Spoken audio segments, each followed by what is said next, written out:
Welcome to the Hawke's Bay Regional Council meeting on the 25th of October. Tēnā koutou katoa.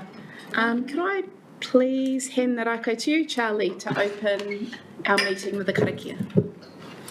Kia ora tātou, fellow councillors, staff, members of the public, me karakia tātou, tātou karakia, whakataka te hau ki te uru. Te hau ki te tonga, kia mā kina ki uta, kia mā taratara ki tau. E hia ki ana te atakura, he tio, he luka, he hauhu, ti hei, mauri ora. Kia ora, Charlie. I have apologies here from Councillor Wolfolu will be late, but will join us online. Tanya Hopman's an apology. And we have Mike joining us online. Kia ora, Mike. Also Neil online. So if I can have a mover and a seconder for the apologies and lateness. Thank you, Councillor Sears, Councillor Van Beek. All those who agree say aye. Aye. Those against, carried. Do we have any conflict of interest declarations for today's items? We do not. Kia ora. Confirmation of the last meeting minutes on the 27th of September. Move. Thank you. And second, Councillor Van Beek. All those who agree say aye. Aye. Those against, carried. Call for minor items not on the agenda. I have one from Councillor Wolf Foley, an update on the Future Farming Trust. Can we please add that? Are there any more minor items for today? No, there are none. I better go through housekeeping. Leanne's reminded me. This meeting has been live streamed on Council's Facebook page and recorded for viewing at a later date on our YouTube channel. In an earthquake, drop cover and hold if the shaking is long or strong. When shaking subsides, leave the building through the nearest exit and proceed immediately towards Napier Hill along Dalton Street to Tiffin Park, continuing up the steps to Cameron Road. In the event of evacuation, if an emergency alarm sounds, immediately evacuate the building through the nearest exit and proceed to the assembly area on the grass at the corner of Dalton and Voltaire. And last but not least, the wharepaku are located down the hall to the right. Okay, let's move on to our decision items. So we have the 2022-23 annual report. Can I please invite up Chelsea and Chris, and hand it over to you, Nick. Thank you. Thank you, Chair. Councillors, the adoption of your annual report is kind of one of those milestones in the life cycle of a council. I guess just noting that the year gone in question has probably been one of the most challenging one for communities and for the council right across the region. And I think that's reflected in the annual report. And I'll ask Chris and Chelsea to take you through the detail. And audit and risk heard from our auditors at its last meeting. Chris and Chelsea. Chelsea, would you like to? So, can you hear me? We'll take the paper as read, but the key sort of takeaways were adopted in the annual report for the financial year ending 30 June 2023. This has been audited by our auditors Ernst & Young, who are currently in the very end of their audit finalisation processes. The results really speak for themselves. We had a bit of an operating loss for the financial year of 14.2 million, which was compared to our budgeted surplus of 4.3 million. This was mostly driven by the additional expenditure incurred due to the cyclone. The key takeaway on the annual report is that we will be getting a qualified audit opinion from our auditors, which is mostly in relation, well, basically in relation to the infrastructure assets and the fact that we didn't get a valuation done this financial year due to the impact of the cyclone. And the audit opinion will also include an emphasis of matter in relation to one of our performance measures for emissions. And this is an emphasis of matter that generally any audit opinion will include where such a measure is included, just because of the inherent risk of measuring something of that nature. So it's just to draw readers' attention to that. Since writing the paper and sharing the report to the agenda, there's been some minor presentation and disclosure adjustments that are happening with the auditors in the background, such as footing, spelling, minor reclassifications, just really finalising the accounts, and this is ongoing. So there's one point in here just to delegate authority to management to just continue making those minor tweaks at the end as we finalise the accounts with the auditors. But other than that, I'll just... Yeah, I think the biggest thing out of this is that we've only had 5 audit adjustments that we've agreed with the auditors as we've gone through the process, and that's a lot of different opinions or slight interpretations of auditors' accounting standards. The management report that has come out from auditors has no major or severe items on it, and a few things that we knew about and are quite happy for them to do there. So I think overall, despite the year that we've had, and also given that this is back to the normal time frame of the 31st of October deadline rather than 31st of December, we've had a really good audit process, and really good to be in this position here of giving you the fairly much final document to authorise and then get the signatures on. Thank you.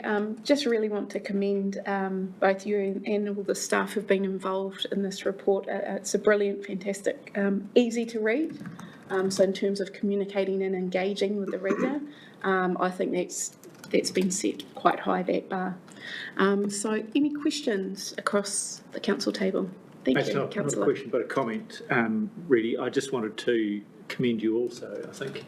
I think most people have no idea what goes into putting together an annual report. It's a massive chunk of work, and I think you've met the challenge of making it readable for a wide range of audiences. That, I mean, most of us, dare I say it, do not delve into the notes and that sort of thing. However, most of the information that most of us want is well articulated in the first few pages, and want to go into the detail. The detail is certainly there, but I just felt you've made a really good job of catering for a broad audience with what you've done. So well done. Thank you, Councillor. Councillor Harding. Kia ora, Chair. The question is just honing in on the net result, which is now $14.2 million operating loss.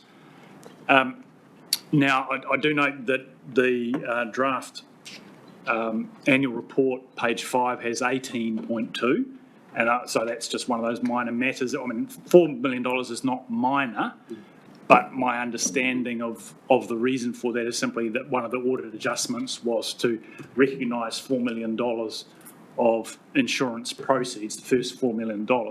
So, and I'm getting some nods, and that's fantastic. My question is just to understand the best state of our knowledge now about what other recoveries, and so to what extent is that $14 million loss gone forever, as opposed to a timing difference where we may expect some kind of a rebound through insurance proceeds in the current financial year. And of course also there will be the process of valuation of the stock banks and those flood assets, which will have an effect as well. But if you can give us any info. I think I would characterise it as the 14.2 million loss there is the start of the overall impact of the cyclone. There will be a lot more costs that come through in the current financial year, but there will also be a lot of income, and potentially more income, that was related to those costs in the previous year.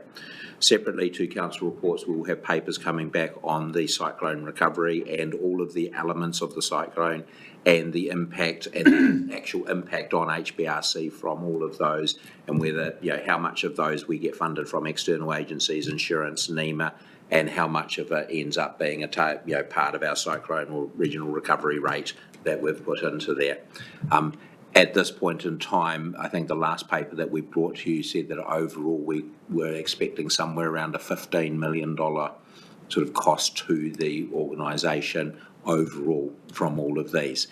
Whether that $14.2 million, I would say all of that's going to be recovered because that was the first lots of costs of everything.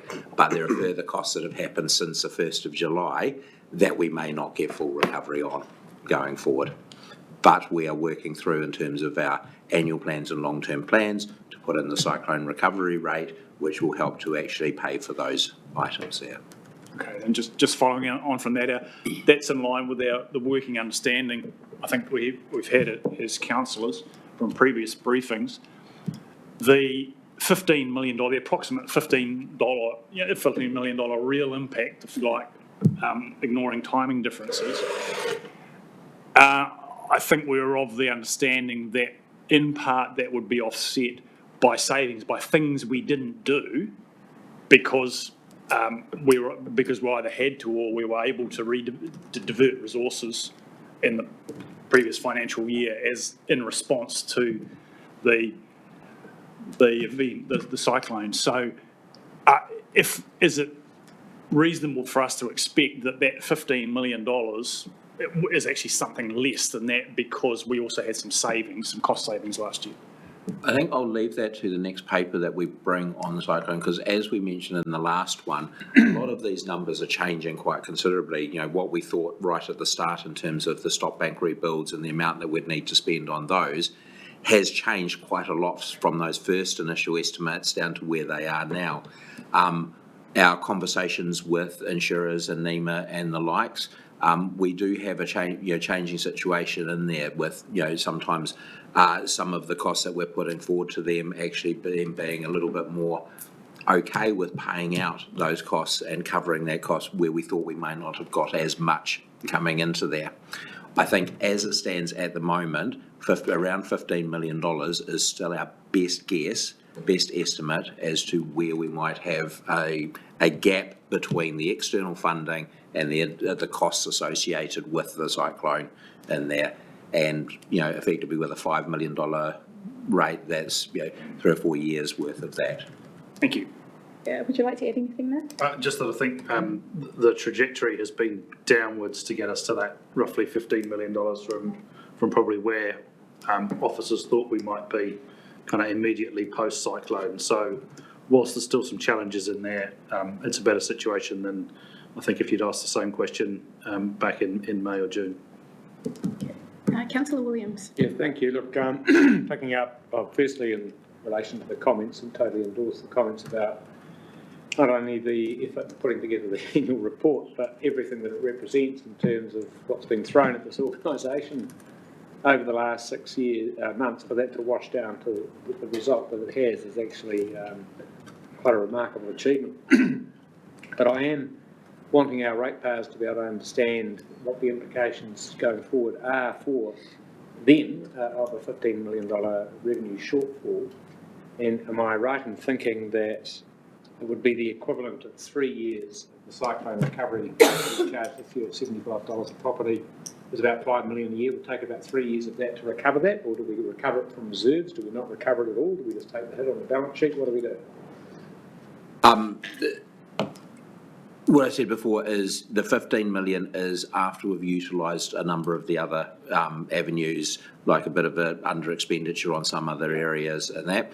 I would characterise it as about 4 years of the cyclone rate. I think the first year of the cyclone rate covered a number of other costs that were sort of right in the immediate response and everything like that. We've then done the work to say $15 million is about our gap, which equates to 3 more years of the...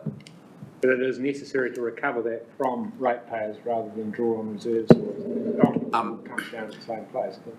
At this stage, with everything we know, yes, the only other avenue is ratepayers to recover that. Mm-hmm. However, we as a team and an organisation are continuing to work with other agencies to see if there are other ways that we can recover as much of that as possible to lessen the burden on ratepayers. I did understand we had $180 million in accumulated general reserves. Is that not something you'd lean on for this sort of purpose?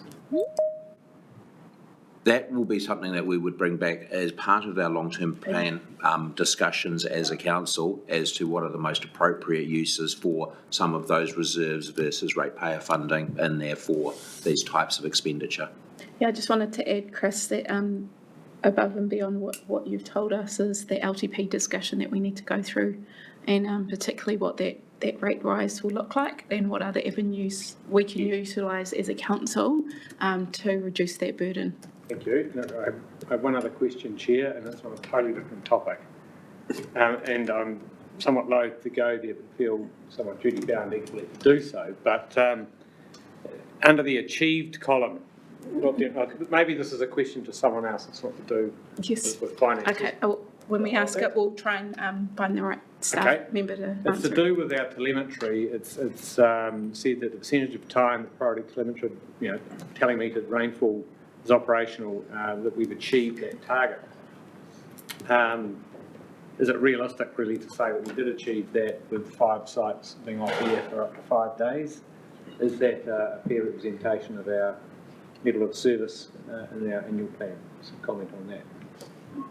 We probably need somebody from the group to answer that. What I do know is I think the identified priority sites are not the ones that were affected in the cyclone as well. So we've got 19 priority sites, and they were agreed sort of like 10 years ago as well.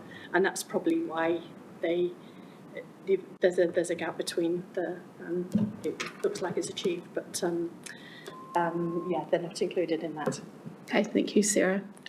Did you want additional information? No, it may just be as simple as that 5 days is less than 1% of a year, so I'm not sure what it is. Anyway, I wouldn't mind some more insight onto that, actually. Thank you. Any other questions? If there aren't, Councillor Harding. Thank you, Chair. Look, it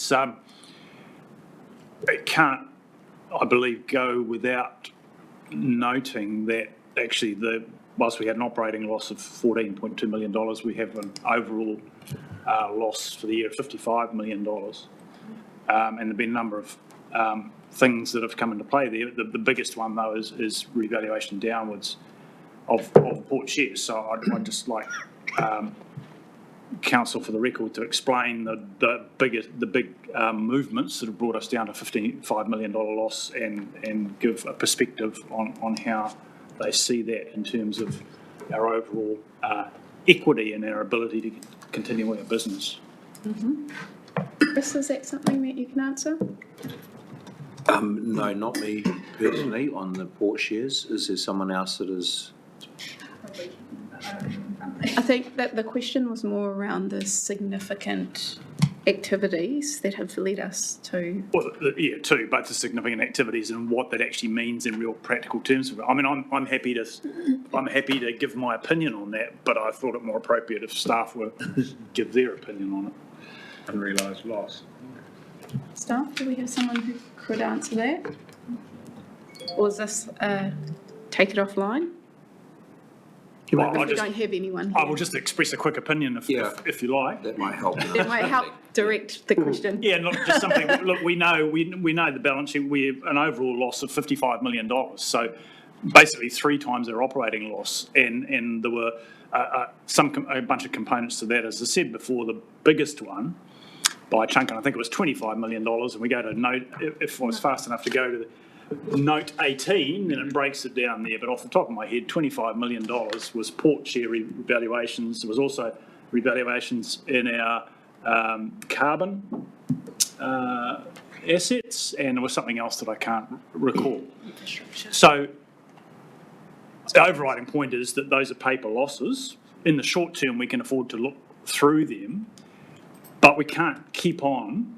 We cannot expect to keep on making paper losses forever. And this is now the 2nd year in a row, and we've actually eroded, I think, at note 18, something like $70 to $80 million. I can't remember the exact figure, in 2 years off our balance sheet. At some point, that paper becomes a reality because it gets in the way of us doing business. So I just flagged that's, I suggest, is the best way of looking at that. So we acknowledge it's a big loss. Yeah. it hints at issues that we are grappling with in other forum through HBRIC and our efforts to maximise the value of our investment portfolio, which includes the port.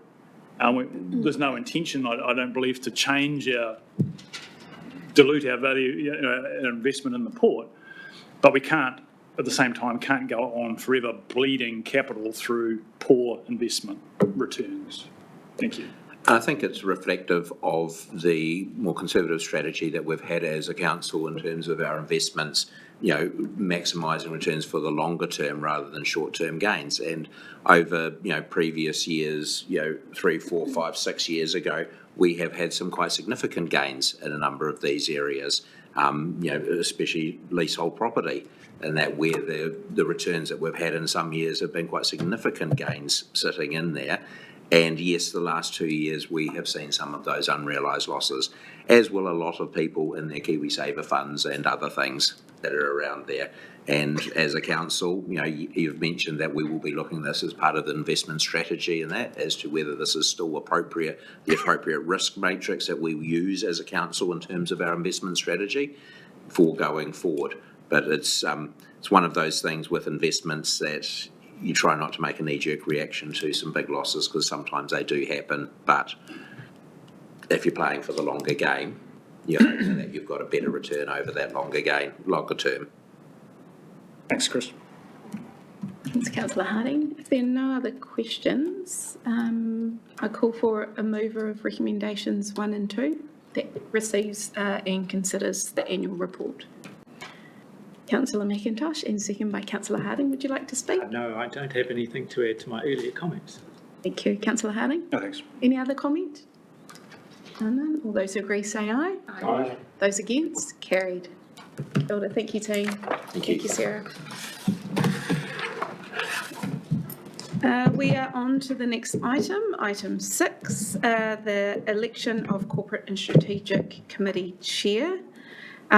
So we have some officer recommendations here around which system to use for the election of the chair, and then obviously the election itself. Okay, so there's 2 parts to this item. Leanne, would you like to add anything further? No, I think it's pretty self-explanatory, and the recommendation for using the option B for the way of conducting the election is because it's the simplest and it's generally what we've used here in the past, if you recall the election of the chair and deputy, and also when we elected the chairs of committees in the first ordinary meeting. Okay. Are there any questions around the system proposed there and recommended? If there are none, can I have a mover to endorse system B? Yep. Thank you. And a seconder? Councillor Sears. Don't need to speak to those. Yeah, I've just got a question, really. It seems to be quite odd that if there was a draw, which I don't think we'll get into today, hopefully, that the person drawn out is the person that actually loses. Where does that come from? I thought that was surprising as well. Usually it's the other way. Yeah. Is there some logic to that, That's Leanne? what it says That's in what the the rules say. legislation. Okay, fair enough. That's what the rules say. Who are we to question those rules? Okay, all those who agree to use system B say aye. Aye. Those against, carried. We move on to the second part of nominations using system B for election of the chair, corporate and strategic chair. Can I call for nominations? Thank you. Councillor Van Beek. Can I nominate Councillor Harding as the chair? Do I have a seconder? No. Councillor Williams. Thank you. Do you accept Councillor Harding? Yeah, I do, thank you. Yes, you. Would you like to speak to your nominations at all? Well, I think out of all of us, if you look at the CV of Councillor Harding, and there's no better person to actually go there, and there's a whole lot of detail I can rattle off. But most of all, I know Councillor Harding very well, very detailed person, and knows his numbers well, always questions with integrity, but also is a very positive questioning. So he likes to see the good things in numbers and bring those out to all of us, and I think that's a really strong characteristic of Councillor Harding. Thank you. Thank you, Councillor Van Beek. Councillor Williams? Yeah, very similar sentiments. a very thorough approach, great integrity, drills down into the detail but understands the bigger picture, and I think ideally placed for that role. Thank you. I'll call for any other nominations for chair of that committee. As there are none, would you like to speak, Councillor Harding? Just to say thank you, fellow councillors, for your confidence in me. I'll try to ensure you're not disappointed. Forward to the role. Okay, all those who agree to appoint Councillor Harding as the CNS chair, say aye. Aye. Those against? Carried. Thank you. Kia ora. Congratulations, Councillor Harding. Since you have upgraded to chair of this committee, we now have to run the deputy chair elections for this committee. So I presume we will run System B also? Yes. Can I please call for nominations for deputy chair? Councillor Harding. I'd like to nominate Councillor McIntosh. Second. And a seconder? Okay. Do you accept Councillor McIntosh? I do, thank you. You do, thank you. Councillor Harding, would you like to speak? Yes, I'd love to speak to that one, please. Look, with leave to not be entirely serious here. So the first time I met Councillor McIntosh, I think, was on a billboard by the sports park. And I proceeded to meet Councillor McIntosh on many billboards around Hastings. And and so I got the sense that he was the everywhere man and very well connected because he got to all kinds of spots that I couldn't get to. And so that was my first insight to the skills of the man in this case. He is very well connected. He brings a sense of perspective and ability to step back and look at the big picture, which is really invaluable and a great foil to someone like me that likes the detail and can get lost in it occasionally. So I really value that aspect of his approach to the work. He does bring a hugely well connected set of contacts and knowledge of the Hawke's Bay economy and its people, and that also is hugely valuable. Beyond that, he has long experience as a chief executive of the sports park and as a director. He's also a really good boat builder, so I couldn't ask for more. I look forward to working with him. Thank you, Councillor. Councillor Ben Beek. Just in relation to the last comment of building the boat, what are you intending for this council? Oh, well, we single-handedly keep it afloat, of course. Yeah, exactly, just what I mean. Don't know Councillor McIntosh from Barrow Solvic for his great son and the pedigree of him, but also once I've been invited to an event by Councillor McIntosh, and he proceeded to have me fleeced by close to $2,000 out of my hard-earned money, and for a Dutchman that was really tough. So I know financially he's got some really strong some pedigree, but also he's an excellent communicator. He doesn't speak over time.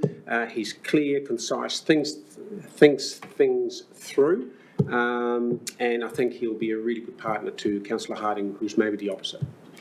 Thank you. Councillor McIntosh, would you like to speak? Nothing other than to say thank you to my colleagues for their kind words. Thank you. Okay, all those who agree, say aye. Aye.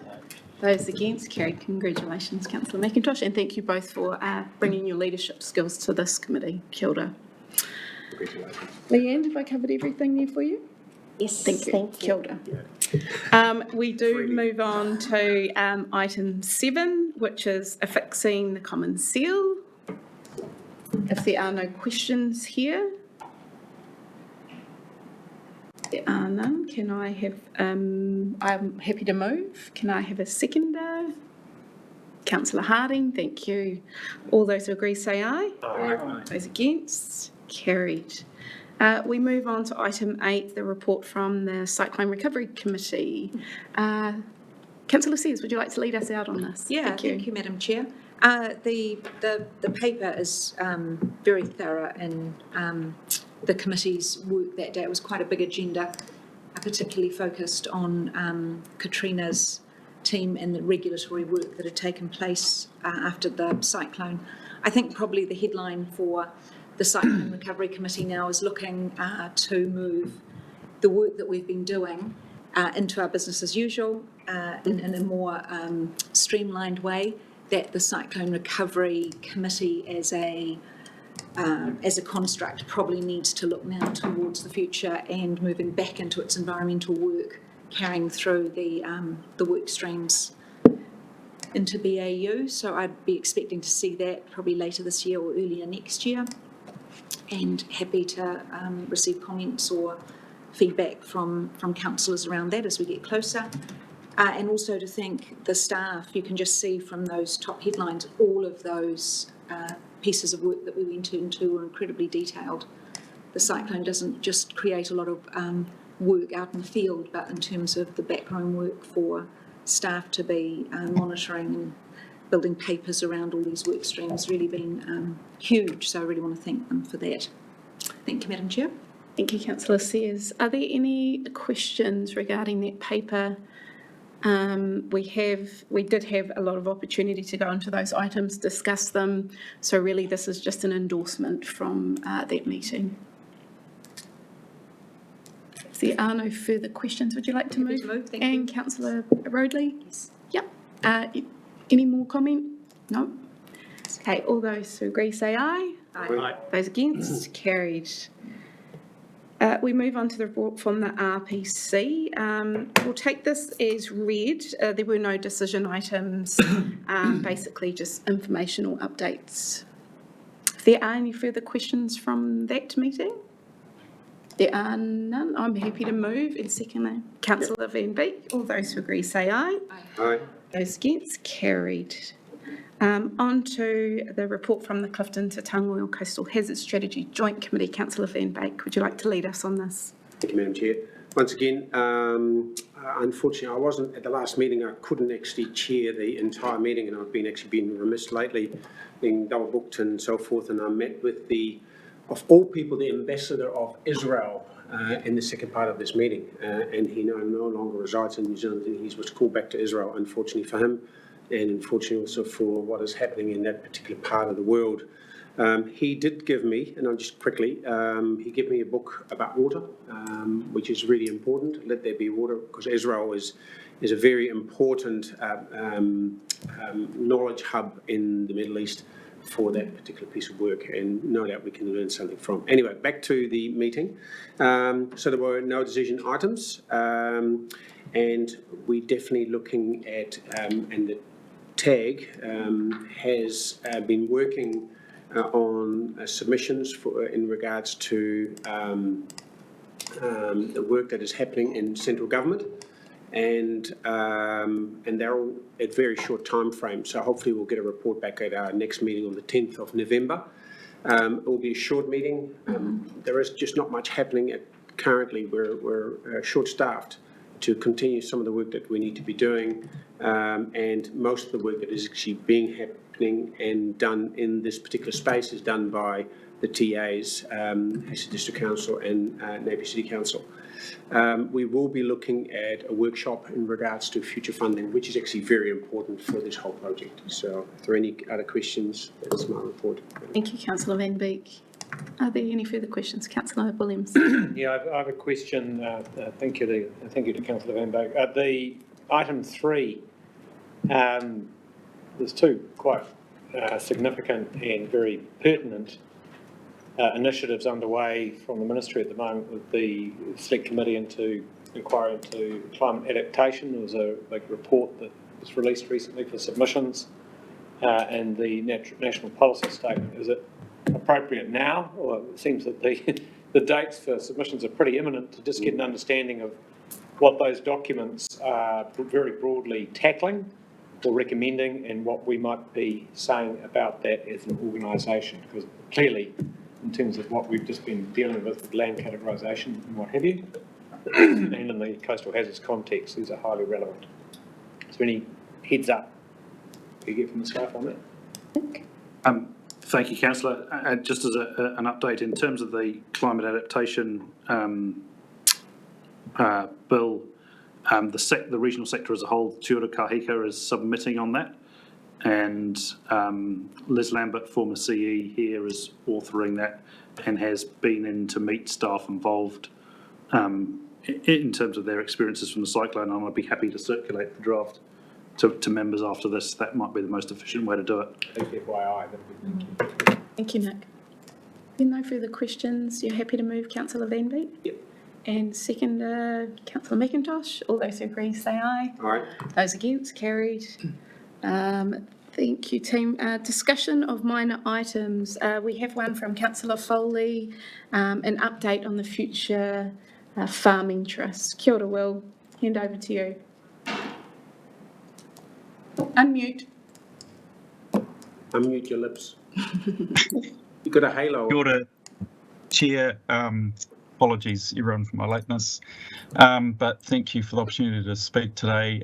Just to update on Future Farming Trust, and the specific update today is on an event. So we look to try and hold an event once a year, open to the public, with some good guest speakers. If you remember last year, we had Minister of Ag O'Connor and Rod Oram in a panel discussion. So this year we've got a really good lineup of speakers. The title for the event is Healthy Soils, Healthy Profits, which I think is quite relevant, always is, but more so this year, particularly around trying to keep the soil in place of where we want it to be productive, as opposed to coming down our hillsides and down our rivers, as we've seen in a bad weather event. So this event is next Wednesday, November the 1st, 1 p.m. to 5 p.m. at the Toi Toi Conference Centre. You might like to know one of our guest speakers is ex-CE James Palmer, so we're really pleased to have him available, and then a few staff, some members from Landwise, some farmers, local and out of the district, national advisors, a member of a firm we're looking to align with around soil carbon measuring from America, and also Mike Peterson. So some really good guest speakers. Really encourage as many councillors to come along, and staff and members of the public. So we look forward to seeing as many people there. Thank you. Yeah, thank you, Councillor Foley. A fantastic event. Apologies in advance from some of us councillors that will be attending the Māori committee, but I hope it all goes well. Okay, team, that is us for the open session. We move into public excluded. Could I please have a mover, Councillor Hokianga, and a seconder, Councillor Harding, to move into public excluded? All those who agree say aye. Aye. Sorry, Councillor Harding. Yeah, I think it is worth commenting on that, particularly with Peter Bosher, the Ombudsman, being vocal in the press in the last 24 hours about excessive use of public excluded. So I just wanted to note that has this is something that's we have discussed regularly as council laws, and I'm happy to report that there's a strong bias towards openness. I'm also happy to report that our CEO has agreed to take away some comments and reflect around even stronger bias towards openness, and specifically to look at what we may be able to do with some of our workshops in future, and how we can make them more open. So I just thought that was worth noting. Thank you, Councillor Harding. Are there any questions in terms of the reasons for moving into public excluded? I'd like to understand the reasons around the credit rating paper, without obviously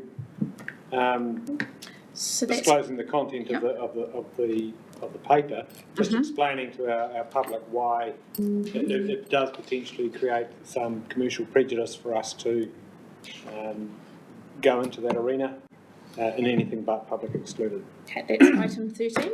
Yep. Sorry, excuse me, but through you, Chair. So the reason that for the public excluded for the credit rating is actually to prevent prejudice or disadvantage for the council carrying out negotiations, and that's in relation to negotiating Finance. finance. Thank you. Thank Okay. you. Question, councillor Sears. And the same question on the sales of the Raffles Street building, please.